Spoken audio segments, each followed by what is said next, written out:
안녕하세요. 오늘은 정치와 법 세 번째 시간입니다. 자, 지난 시간에 이어 근대사회 민주주의에 대해서 살펴보도록 하겠습니다. 자, 오늘은 지난 시간 시민혁명의 사상적 배경까지 간단하게 이야기했었고요. 이어서 대표적인 시민혁명들에 대해서 간략하게 살펴보도록 하겠습니다.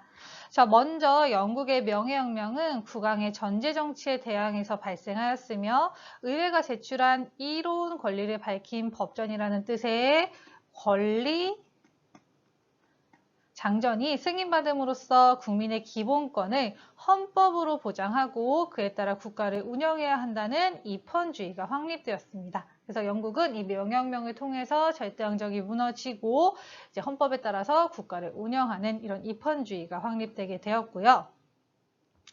자, 다음으로는 영국의 식민 지배에 대한 식민지 주민의 권리수호 운동이자 독립운동이었던 미국의 독립전쟁에 대해서 살펴보도록 하겠습니다. 자, 미국은 독립전쟁의 결과 최초의 민주공화국이 탄생하게 되었고, 이 미국의 독립선언문에 자, 여기에 국민 주권 및 이런 입헌주의의 사상 등이 담겨 있었습니다. 자, 그리고 마지막으로 프랑스는 불평등한 사회구조를 무너뜨리고 자유와 평등이라는 권리를 확보하기 위한 국민의 저항으로 프랑스 혁명이 일어났는데요. 세 신분으로 나누어진 이 구제도 속에서 제일 아래 신분에 속하는 평민들이 국가의 세금의 대부분을 부담하고 부역의 의무까지도 지고 있지만 정치에 참여할 수 없었고 여기에 대한 불만으로 혁명이 발생하게 되었습니다. 자, 프랑스 혁명을 통해서 인권 선언문이 채택되면서 여기도 국민 주권의 원리가 확립되었다라는 거, 국가의 최고 권력인 주권은 국민으로부터 나온다라는 국민 주권의 원리가 확립되었고 귀족 등이 가지고 있었던 특권이 철폐되게 되었습니다. 자, 그래서 이런 시민혁명들은 인간의 존엄성은 물론 자유와 평등의 이념을 확고히 하고 입헌주의에 기초한 근대 민주주의를 확립하는 데 기여하였습니다. 자, 이어서 지난 시간에 학습했었던 이 시민혁명의 사상적 배경 중에서 이 사회계약서를 주장했었던 대표적인 사상가 3명 홉스, 로크, 루스 등에 대해서 살펴보도록 하겠습니다. 자, 우리 교과서로는 18페이지에 나와 있는 내용이고요. 자, 먼저 사회계약서에 대해서 간략히 다시 이야기하면 사회계약서는 자연 상태에서는 개인의 자유와 평등을 보장받기 어렵기 때문에 국가 권력의 원천을 국민의 동의에 두고 국민과 정부의 계약에 의해서 국가 권력이 구성된다는 입장입니다. 자, 사회계약서를 주장한 대표적인 사상가 중에서 먼저 홉스의 이야기를 살펴보도록 하겠습니다.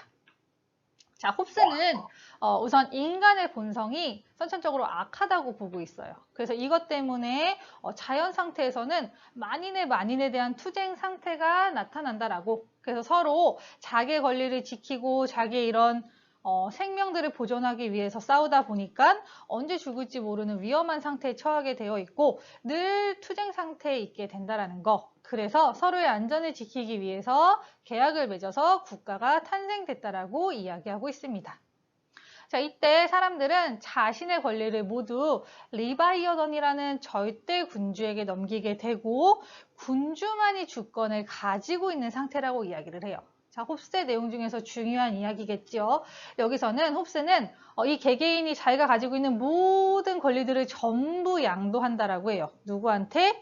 군주한테. 그리고 그럼 여기서는 군주만이 주권을 가지고 있는 절대 군주론을 바탕으로 해서 그렇기 때문에 국민들의 자발적인 절대 복종이 이루어진다라고 이야기하고 있습니다. 자, 만약에 우리가 안전하기 위해서 뽑은 이 군주가 폭정으로 인해서 우리의 안전을 보장하지 못한다면 어떻게 하는 게 좋을까? 자, 이 질문에 대해서 홉스는 아무리 폭정으로 안정을 보장하지 못한다고 하더라도 자연 상태로 돌아가는 것보다는 차라리 폭정의 이런 상황이 개인의 안전 보장에 더 이득이 된다라고 생각을 했고, 자, 이런 이유 때문에 홉스는 뒤에서 나오는 로크와의 차이점이겠죠. 저항권을 인정하지 않았고 절대 군주제를 지지하게 됩니다.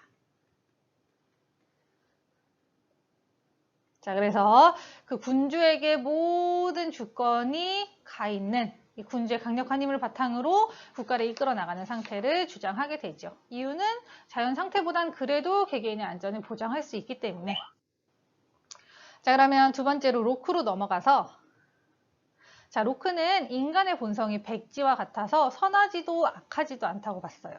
그리고 인간은 이성적인 존재이기 때문에 자연 상태는 자유롭고 평등하지만 재산이나 생명 등에 대한 이런 분쟁이 생겼을 때 이를 해결할 법이 없고 확립된 공적 조직이 없기 때문에 각자의 권리를 보존하는 것이 매우 불확실하고 타인에게 침해받을 위험이 있다고 보았습니다. 자, 그래서 사회계약을 통해서 국가를 창설하고 국가의 보장에 의해서 자연 상태의 불확실한 개인의 권리들이 지켜질 수 있다고 보았습니다. 대신에 방금 얘기했던 것처럼 로크는 홉스처럼 자연권을 전부 모든 데 자연권을 전부 양도하는 게 아니고, 자, 로크는 일부만 위임한다라고 주장을 했어요. 그래서 국가가 주어진 권력으로 개인의 자유나 권리를 만약에 침해하게 된다면 우리의 권리를 잘 지켜주라고 국가를 믿고 나의 이런 자연권의 일부를 위임했는데 오히려 국가가 주어진 권력으로 개인의 자유나 권리를 침해하게 된다면 위임했었던 권리를 다시 되찾아올 수 있는, 즉 국가 권력을 다시 전복시키고 새롭게 바꿀 수 있는 저항권을 인정한 점이 로크의 가장 큰 특징이라고 할 수 있겠습니다. 자, 그리고 로크는 정치 형태 중에서 그래서 뭐 특정인에 의해서 사람에 의해서 다스려지는 게 아니고 국가의 국민의 자유와 평등을 기반으로 하는 헌법을 가지고 국가의 통치 권력이 제한되는 입헌주의를 주장하게 됩니다. 입헌군주제. 자, 이제 마지막 루소로 넘어가서, 자, 루소는 인간의 본성이 선하고 홉스랑은 반대로 생각했죠. 자, 그리고 자연 상태는 그래서 자유롭고 평등하지만 사회 환경과 문명에 의해서 타락해서 각 개인이 자기 보존이 어려운 상태라고 생각을 했어요.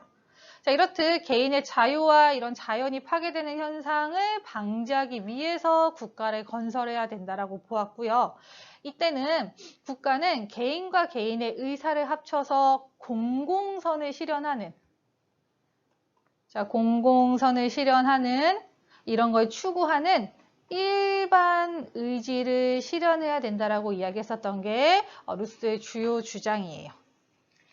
그래서 이 루소는 이런 자연의 상태, 이런 개인의 권리를 지킬 수 있는 상태, 이런 게 무너지는 걸 방지하기 위해서 국가를 창설한다라고 했지만 이 국가 권력을 지도할 수 있는 건 결국 이 개개인의 의지가 모아진 공공선을 추구하는 일반 의지뿐이고, 자, 이러한 일반 의지의 행사가 바로 주권이며 주권은 절대적이고 양도할 수 없고 누구에게 넘겨줄 수 있는 게 아니고 다른 사람으로 대표될 수 있는 것도 아니고 나눌 수도 없는 속성을 가지고 있다고 주장했어요. 자, 그래서 루소에게 있어서 이런 주권은 법을 만드는 입법권으로 구체화되고 결국 루소 얘기는 다른 사람에 의해서 홉스처럼 절대 군주라든지 아니면 루소처럼 법을 만들어서 법에 따르는 이런 거에 대한 복종이 아니라 자기 자신에 대한 스스로의 복종이 되고, 왜냐하면 그 법을 만든 건 결국은 각각 개개인이기 때문에 이런 개개인의 일반 의지에 입각해서 이런 입법권을 행사하고 주권을 행사하기 때문에 자기 자신에 대한 스스로의 복종이고 따라서 입법권자는 국민일 수밖에 없고 주권은 당연히 국민에게 있다라고 이야기했어요. 그래서 이런 루소는 정치 형태 중에서 이런 직접 민주 정치를 주장했습니다. 자, 다음에는 지금까지 이야기 나누었던 사회계약설의 내용을 홉스, 로크, 루소로 나누어서 정리해 보았고요. 자연 상태에 대한 생각이라든지 이 사회계약설의 내용이라든지 정치체계에 대한 거 한 번씩 정리하시고 학습지도 함께 정리하시기 바랍니다. 자, 그리고 지금 나와 있는 동영상은 이 사회계약설을 주장한 학자 방금 했었던 로크, 홉스, 루소의 내용을 좀 더 이제 보기 쉽게 정리한 내용이니까 한 번씩 보시기 바랍니다.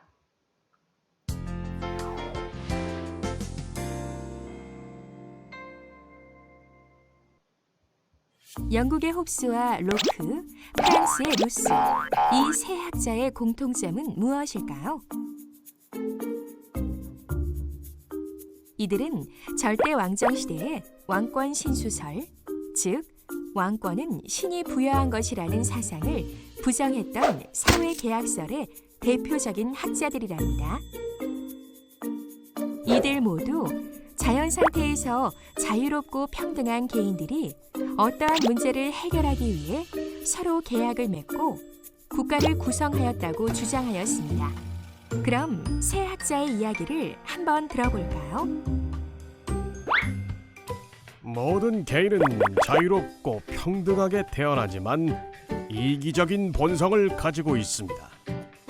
그래서 자연 상태에서는 개인들이 각자의 욕구를 충족하기 위해 타인을 공격하고 지배하는 만인에 대한 만인의 투쟁 상태가 되는 것이죠.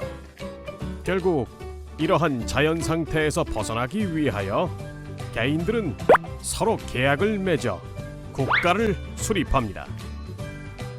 그리고 자신들의 모든 주권을 통치자에게 양도하죠.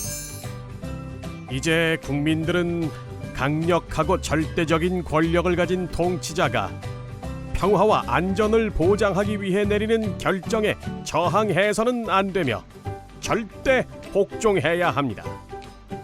결론적으로 제가 지지하는 정치 형태는 절대 군주제입니다. 자연 상태에서 개인들은 이성의 법칙에 따라 행동하기 때문에 대체로 평화로운 상태가 유지됩니다. 하지만 이러한 평화를 해치는 사람이 종종 나타나는데 자연 상태에서는 이를 처벌할 법이나 재판관 등이 없어 개인들의 권리가 완벽하게 보장되지는 못합니다. 그래서 개인들은 자신들의 생명, 자유, 재산 등을 더 확실하게 지키기 위해 계약을 맺고 국가를 수립하게 되는 것입니다. 개인들은 계약을 통해 성립된 국가 정부에 자신들의 주권 중 일부를 위임합니다. 하지만 만약 이러한 주권이 국민들이 위임한 목적과 다르게 사용될 경우 국민들은 저항권을 행사하고 새로운 정부를 구성할 수 있습니다. 결론적으로 제가 지지하는 정치 형태는 대의제에 따른 입헌 군주제입니다. 자연 상태는 차별이 없고 가장 행복하고 평화로운 상태입니다. 하지만 자연 상태에서 각자 흩어져 살던 개인들은 서로 모여 살면서부터 타인과 비교하며 인정받으려는 욕망을 갖게 됩니다. 이 때문에 사회적, 경제적 불평등이 나타나게 된 것이죠. 결국 개인들은 본래 자유롭고 행복했던 자연 상태로 되돌아가기 위해 서로 계약을 맺고 국가를 수립하게 됩니다. 이는 개인이 이기적인 사욕을 버리고 공동의 이익과 공공선을 추구하는 의지, 다시 말해 일반 의지에 복종하는 것을 의미합니다. 이러한 일반 의지는 주권을 통해 행사되기 때문에 개인은 자신의 주권을 누구에게도 양도할 수 없습니다. 결론적으로 제가 지지하는 정치 형태는 개인들 모두가 정치에 참여하는 직접 민주주의입니다. 홉스와 로크, 루소의 사회계약설은 오늘날 우리나라를 비롯한 대부분의 국가에서 채택하고 있는 민주정치의 이념과 사상, 법과 제도 등 모든 부분의 토대가 되었습니다.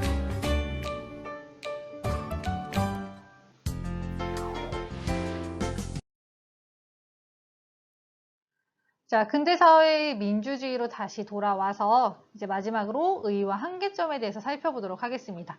자, 근대사회는 시민혁명을 바탕으로 이러한 민주주의를 확립했다는 큰 의미를 가지고 있고요. 자, 그와 더불어서 이 인간의 존엄성이나 자유와 평등 같은 민주주의의 이념이 확립되게 되었고 국민 주권에 기반을 둔 민주주의 그리고 대의제가 발달하게 됩니다.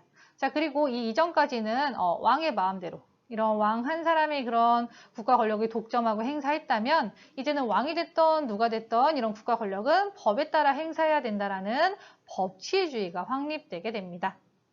자, 이렇게 큰 의미를 남겼지만 여전히 한계점도 가지고 있었는데요. 그 한계점은 재산, 인종, 성별 등에 따른 참정권의 제한 및 차등 부여가 이루어졌다는 점, 특히 이제 재산을 가진 소수의 사람들만 참여할 수 있었고, 시민혁명을 통해서 시민들이 사회 주도 세력으로 등장했다고 했지만 결국 그 시민은 경제적인 부를 굉장히 많이 축적해 놓은 부르주아들에게만 해당됐었다라는 내용이 있습니다. 자, 그래서 결국은 사회에서 다수를 차지하는 재산이 없는 노동자나 농민 그리고 여성들은 여전히 사회에서 소외되고 참정권을 부여받지 못한 한계점을 가지게 되었습니다.